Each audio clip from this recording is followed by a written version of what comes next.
ศพวะอุ้ยเรียบร้อยว้าวนี่อุ้ยจิกสิปักชิบแล้ว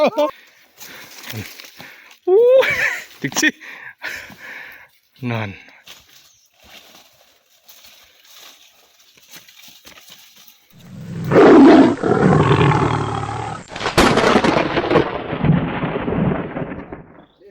ตักทายสบายดีพี่น้องสบายทุกคนพบกันเราก็เดิมพี่น้องครับส่องในผ่านคนป่านะวันนี้กับทีมงานในผ่านคนป่าก็พอดีมายามแห้วมายามแห้วหมูนี่นะผ่านใหม่เพิ่นยามให้แห้วหมูผ่านใหม่เพิ่นเท่านี้นะป้าจันชูนมายาม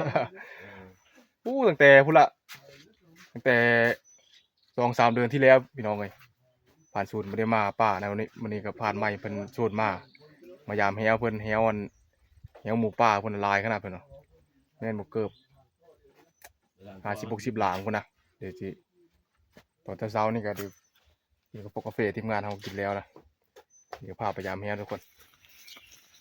นี่ตอนนี้ก็เขามาหอดทางเวะเขาเนี่ยผ่านใหม่ไปนำหน้าก่อนเลยไป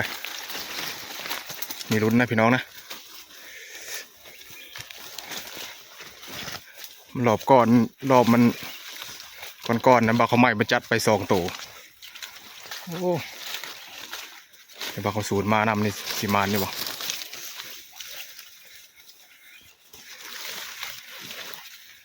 เดี๋ยวลุ้นเดี๋ยวรอสัญญาณผ่านใหม่เพิ่นนะ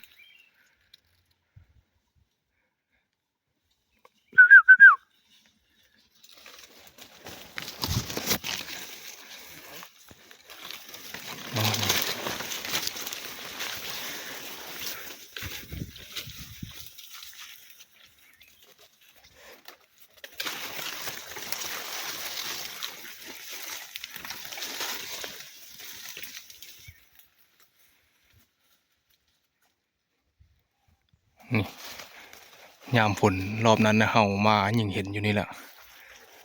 ในผ่านใหม่เพิ่นจัดการตารางมันมากินมากอันมังมออยู่นี่นะ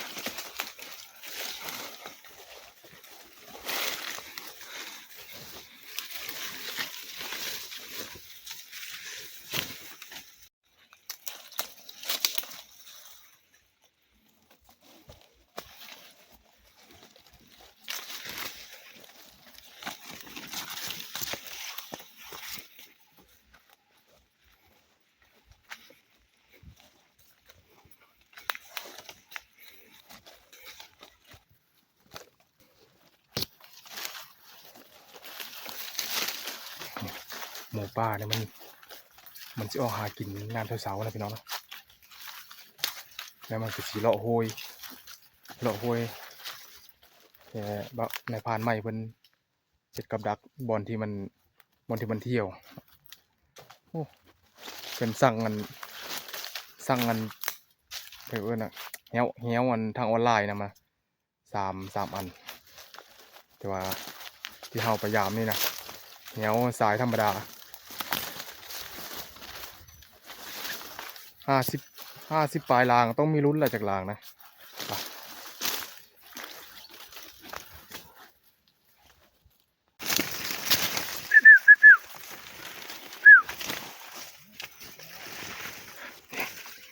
มีสัญญาณพี่น้อง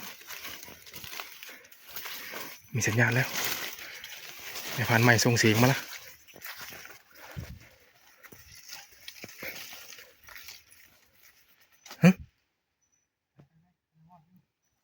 ยังไกลอยู่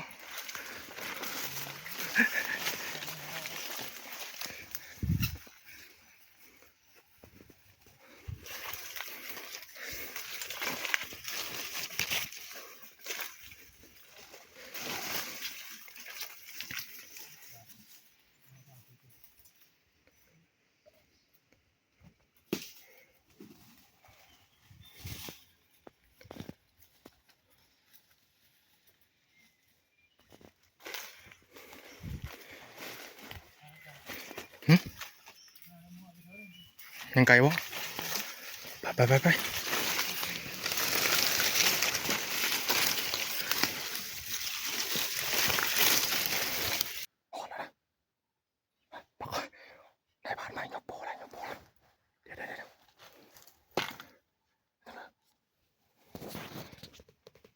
มีเสียงนะมีเสียงมีเสียงเหี่ยวอยู่ฝั่งนี้นะเสียงมันสัดอยู่เข้าไปเลย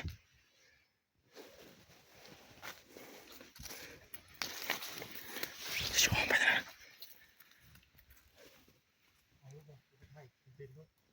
ยิงเลยจัดการเลยจัดก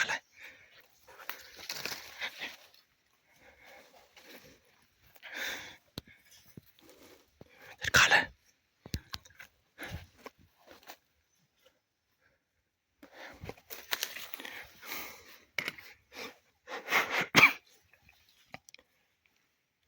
เข้าไปเลย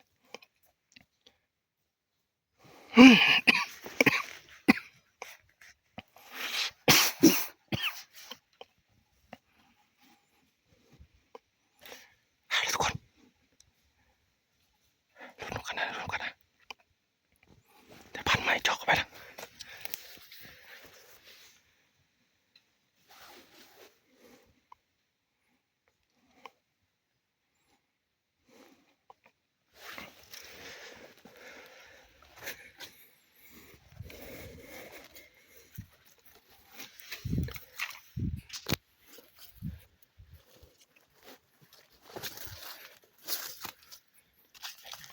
ถอดเขิบไปก่อนนะถอดเขิบไปนี่ก่อนถอดเขิบไปก่อนเดี๋ยวค่อยจับเข้าไปอยู่ฝั่งนู้นละเสียงมันดองสดอยู่นะค่อยจับเข้าไป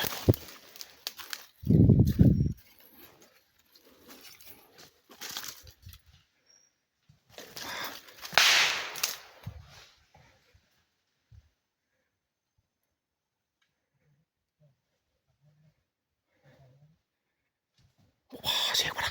ไปลง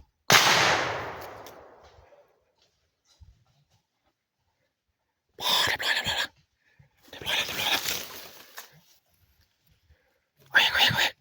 เอาอีกนะเอาอีกเรียบร้อยทุกคนเรียบร้อย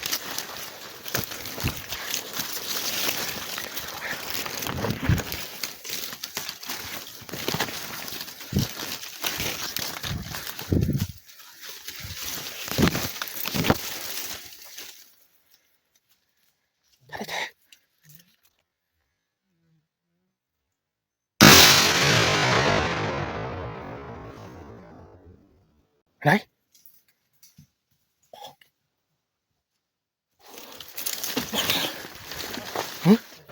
เรียบร้อยแล้วโอ้ยเย็นแล้วไหมไหนดูมั้ง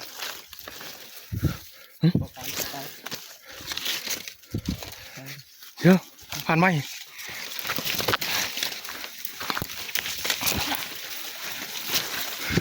เบิ้ลหรือเปล่าถกชกบ่อุ้ยเรียบร้อยว้าวนี่โอ้ยจิกซี่ ปับปักชิบ ปักชิปแล้วว้าวจิเฮ้ยนี่ผ่านยึงเอามาใหม่นี่แล้วยกโป้ไหมยกโป้ผ่านใหม่ไงอีกทีปักชิปแล้วโอ้ตัวปีมึงเพาะมันนี่นะมึงรู้ป้านี่มันกินอยู่พี่ก้อนหมดได้ไหมมันห้องหมดเนี่ยเธอใส่เหี้ยวจ้ะป้ามันห้องนี่ทุกคนปีมันไปนะมุนมัดไหมนี่ป้าตัวฮะยามันนะโอ้โหเรียบร้อยพี่น้องนี่โอ้ถึงสินั่นมักช่องโชว์บ่ช่องโชว์จัดไปโอ้ยปีนี้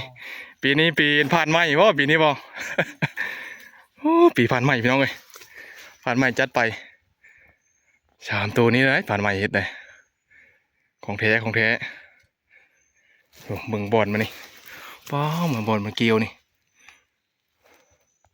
หมุนมาเลยแถวนี้นะ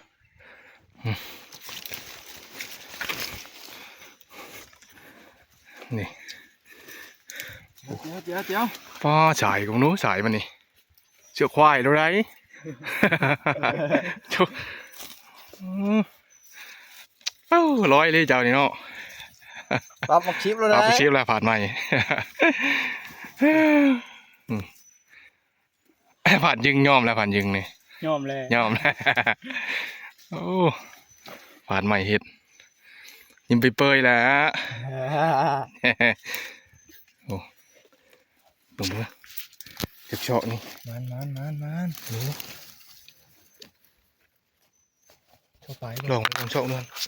ชอบไป เชาะปลายบ่ ชอบไป เชาะปลาย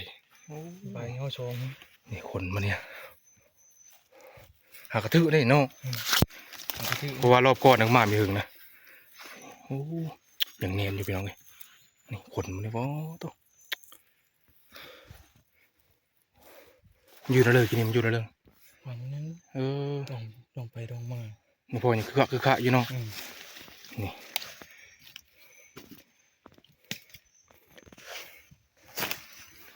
อุ้ยเกี่ยวคักอะไรนี่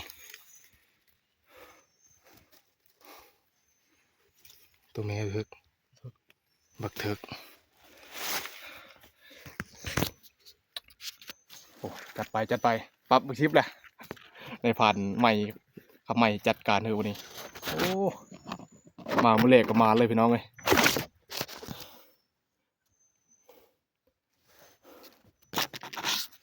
ตัว ดีหายเลย แต่ละคนก็ข้าวเช้าทันลงท้องได้นี่ได้หากินนานะเช้าในกินกาแฟซองหนึ่ง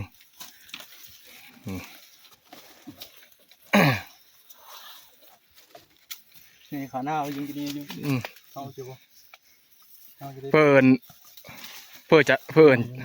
จัดก่อนกินเนี่ยแตบกินเนี่ย ว่าโดนไก่โฟ บอกเพื่อจัดก่อนกินเนี่ย จันยึงเลย ผ่านยึงบอกผ่านยึงจัดก่อนแตบ ฟาด โอ้ย คุณท้อง ลุบแล้ว ไว้ใส่บ้านเล็กแห่งมานบอก กูได้พี่น้องกูฟาดมิดนะ แตบบอกยันนักกัดเสือน้ำมาอี ไม่อีจันยึงฟาดเลยจันยึงฟาดรอบ2รอบ3นี่แต่ โมเลอร์โมงมันนะโอ้นี่ เป็นน้อยๆได้แต่เก่าคนเห็ดใหญ่ได้ ใหญ่ครับส้มไม่เคยได้กินนะ แต่เก่าเป็นชำมันหน้าชาวโลแต่เก่าอันนี้เป็นเศษแล้วดิผ่านใหม่เป็นเศษแล้วนี่โอ้มันมานี่น้องนี่ทุกคน มันจะเป็นแบบทางพุ่นกับไม้นะมาคาบกลางนี่นี่ มีกำลังนึง นี่มันมีป่องทางกลางนี่แหละมันเที่ยวมานี่น้องเที่ยวมานี่เลยแตกโมงชนิดเลยโอ้คุณแปลนมัดบ่อนนะมุนมัดบ่อนมันนะปุ๊บ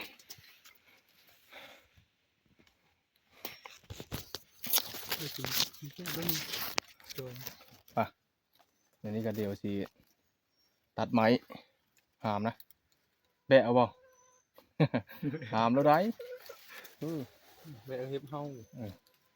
เห็ดอยู่นั่นนี่เนาะไปโอเคทุกคนเดี๋ยวไปพานไม้หาตัดไม้หามก่อนโอ้บ่ธรรมดาภายในเดือนเดียวนะผ่านไม้จัดไป3 แต้ม 3 โตผ่านยึงไกวโฮโลด โอ้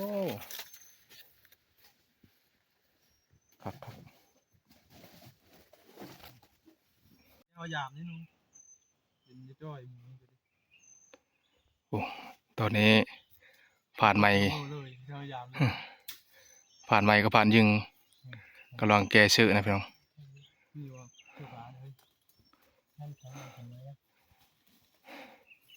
หลากนี่นะผ่านไม้เพิ่นมาจอบแต่เช้าแล้วนะเพิ่นเอามีอาการแล้วเพิ่นนะมือนำชุมเฮามาโอ้มากับแม่นเลยโลดปรับมึกชิปโลด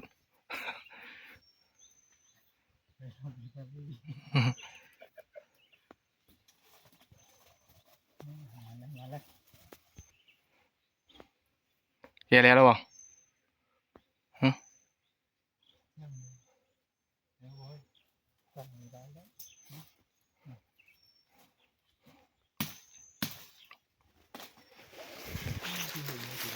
ฮะเออ คือก่อนมันยังพยายามดิคือก่อนมันก็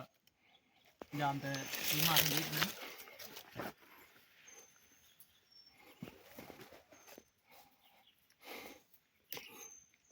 เด็กแกเสือแล้วก็หาไม้หามได้ไหมหามออกไปนี่ก็ไกลเติบได้โอ้โหขนมัน บักสองเสาะพี่น้องเอ้ย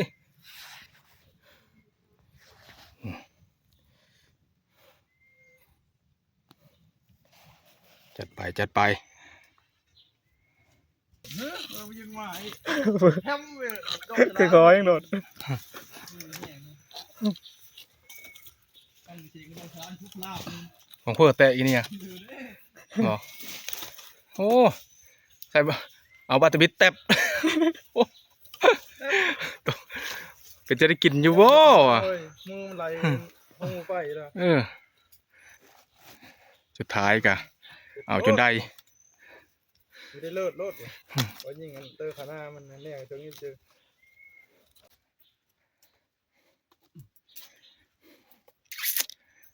เดี๋ยวผ่านยึงกับผ่านใหม่เพิ่นเสือมัดมัดตีนแล้วจะมาเฮากับหามมองนะ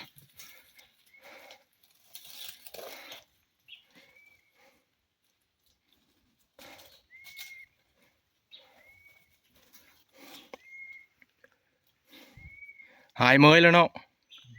มา หายเมยเลยนะเข้าก็ยาเยอะพอโลด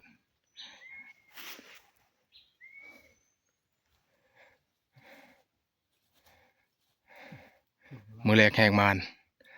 จัดไปเบาๆผ่านใหม่เพิ่นว่า มาที่ตัวอีกมาเลย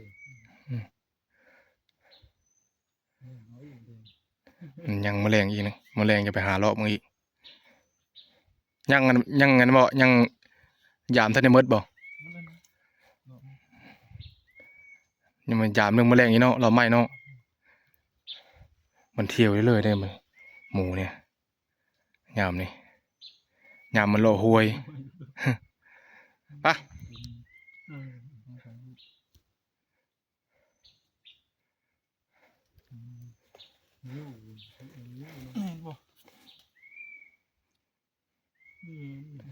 มีการตรวจเช็คอีกบ่ ตอนนี้เฉยไม่คอยอีก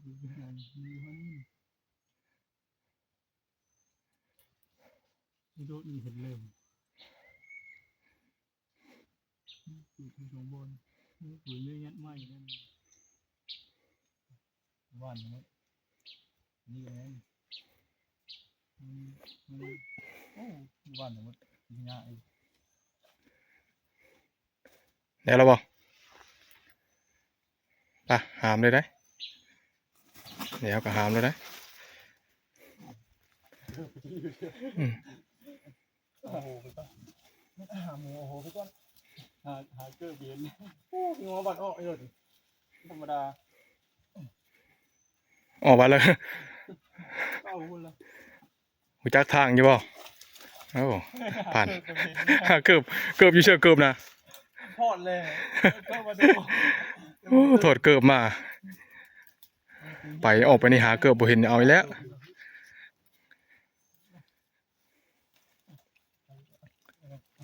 ได้มินกระโดด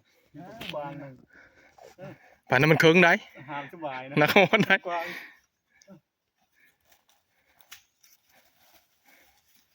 ที่ทางออกเดียวนี่ธรรมดาเลย ไปเลยหาโมเลย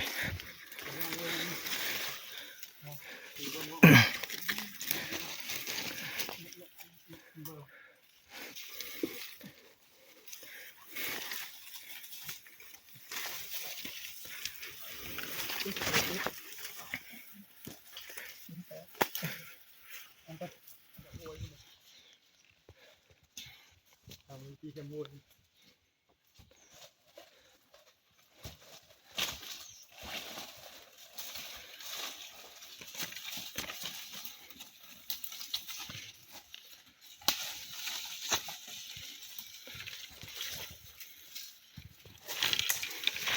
ไปมานี่พุละครับแคมป์พุละ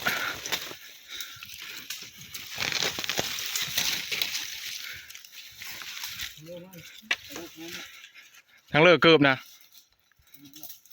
โอ้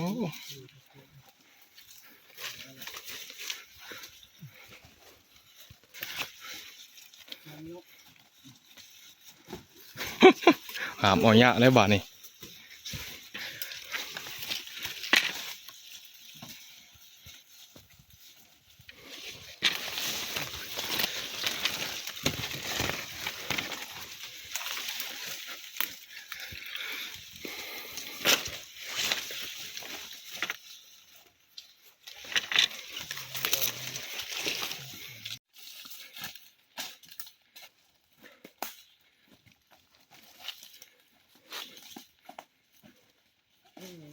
เต็ม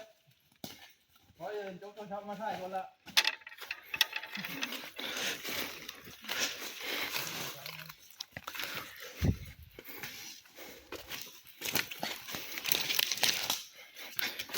บ่เสียเที่ยวบ่เสียเที่ยวมารอบนี้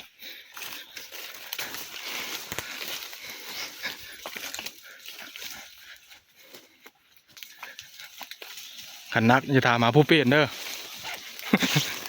แม่นได้ถามหาผู้เปลี่ยนในนักเลย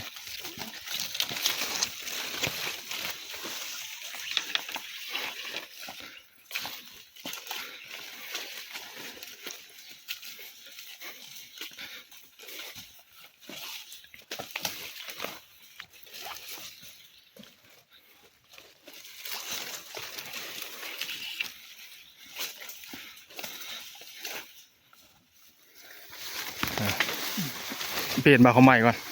ผ่านใหม่ก่อนให้จะเจอได้ผ่านยึงเลย ลงทางได้ โอ้ได้หมูนะผ่าลงทางไม่ได้ได้เห็นนะผ่าลงทางได้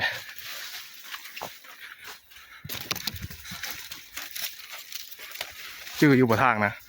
อยู่แล้ว โอ้ ชื่ออยู่แล้วเนี่ย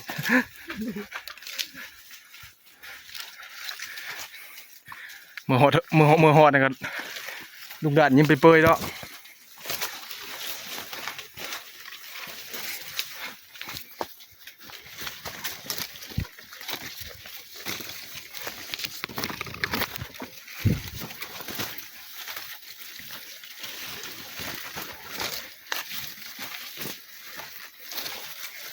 เอาแล้ว หลอดทำเนาะ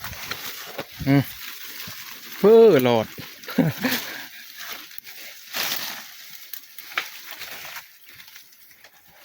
แน่เอาแล้วเอาแล้ว แล้วข่าวข่าวไหมล่ะ คือเหรอ ข่าวคือล่ะ สุดท้ายอยู่หลังเลย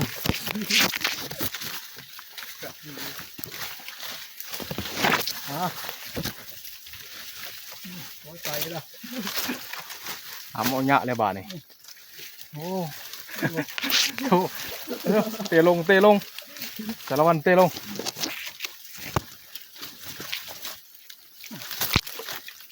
อันนี้เราได้เจอไหมพันยึงลงทางละ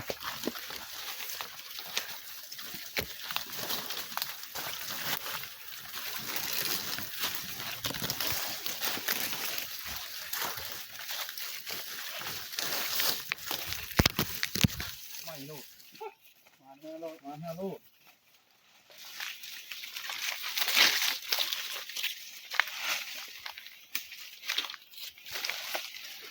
เดี๋ยวหลังก็ได้กว่าเงี้ย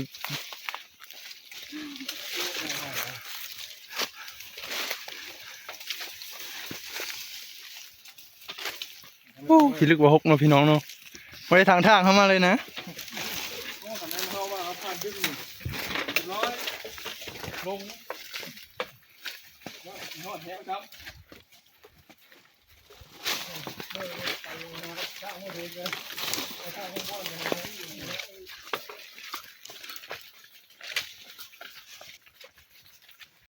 ้พิลึกความไกลพี่น้อง20 นาทียังมาฮอดบอนแต่ปะนี่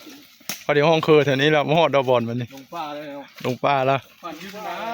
ก็เอาเกี่ยวไปเกี่ยวมาอยู่นี่ข้างเลยลงแล้วผมก็แบบแจ็บอยู่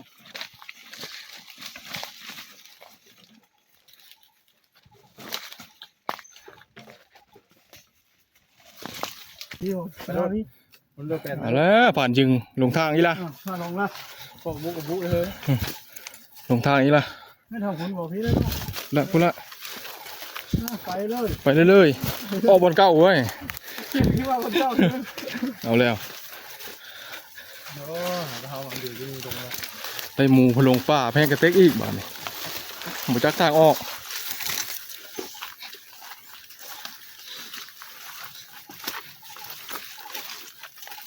ต่อโซนนี่นะทางบนแกนต่อโซน เห็นบ่เดี๋ยวไปโอ้ยระวังน้ำเลยนะโอ้ตอนนี้ก็หดทางใหญ่แล้วทุกคน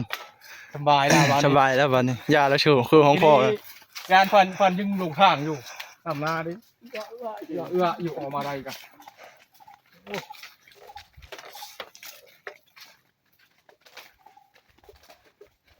นัดโอ๊ตเอาด้วยคนน้อยคนใหญ่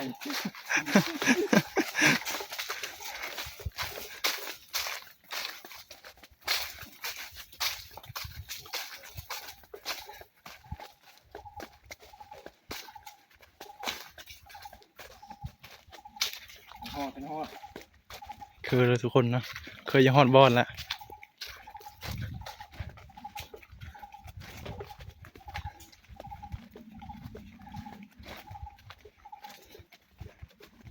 โอ้ตอนนี้เขา ปรับละปรับบุคิดละมีลูกเลยอ่ะลงปรับละเดี๋ยว รับแล้ว เรียนปั๊บแล้วรับแล้ว ขนาดนั้นผู้ดิ้นชื่อได้ไหนเอาเลย ยิ้มเปื่อยแล้วนอนลุง ลงห้วยพุ่นละ มึงโพยพุ่นไหน เอาปะหามเลาะนี่ดูแล